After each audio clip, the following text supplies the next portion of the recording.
Alright, so I just finished a new cricket bin that I made. Got just a standard tote, something tall enough that I can put the egg crates in and the crickets won't be able to get quite to the top, so that when I reach in to grab crickets they can't jump out so easily. Got vents on both sides. Got a screen bottom. Just leave a little bit of a lip around so that I can fasten the screen to it. I've used rivets, not rivets. There's no frogs here. Those are they're what's called exploding rivets. So I'll show you what the bottom looks like. These rivets pop out into like a little triangle at the bottom, so it gives a little more coverage area to hold the screen down a little tighter. And then there's also hot glue between them. I use the Gorilla brand hot glue. It seems to hold a little better to the plastic. I also scored the plastic with a carpet knife multiple times, crisscross pattern everywhere the screen was going to be on. And then the screen is an aluminum metal window screen to keep the crickets from being able to go through. Even the little tiny crickets, pinheads, could get through, but there shouldn't be any pinheads in here. The bottom piece is all made out of egg crate, hot glued and zip tied together to make sure it's nice and sturdy. And let me get this thing back on here. Alright, and then I just made this little tray out of corrugated plastic and hot glue. And this is to catch the poop from the crickets that falls through.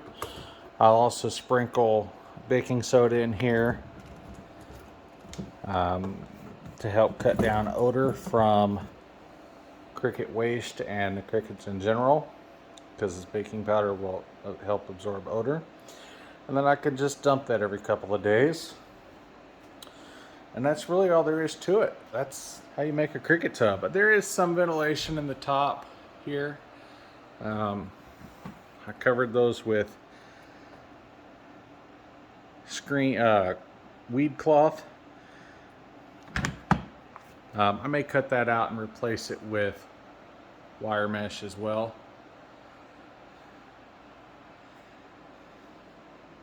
But there should be plenty of ventilation between the two vents on the sides and the bottom.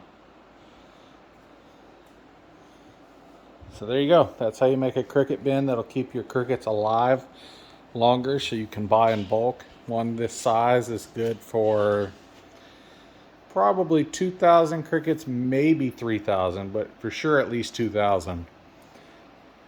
So I can buy up to 2,000 crickets at a time. Buying in bulk saves money. And what happens is, like I said, the waste falls through the bottom, and there's enough ventilation to keep it dry enough, but also humid enough that the crickets will stay alive. You don't want too much moisture built up in your cricket enclosures. That's what causes them to die prematurely, because if you get too much moisture, then you get too much bacteria buildup, and then they die. Now, you're still going to see, if you're buying younger crickets, which I recommend buying pre-winged crickets, even if you need larges, because if you buy large crickets that already have wings, then you end up not knowing how old the crickets are when you get them. So they could be just barely matured adults, or they could be about to die mature adults. So I buy them pre-winged, just about to turn to adults. And what'll happen is you'll get a lot of molts, so you'll see a lot of what looks like dead crickets in the bottom, but it's just the exoskeletons being shed. And then you have at least a good 3 to 4 weeks before they should die. So as long as you're feeding them good, which I give them roach chow, and I give them fresh greens, the same greens I give the bearded dragons. Chunks of leftover squash and zucchini, things like that. Just change it out daily so it doesn't start to mold and grow bacteria, which again will kill your crickets. That's it. Hope y'all liked it.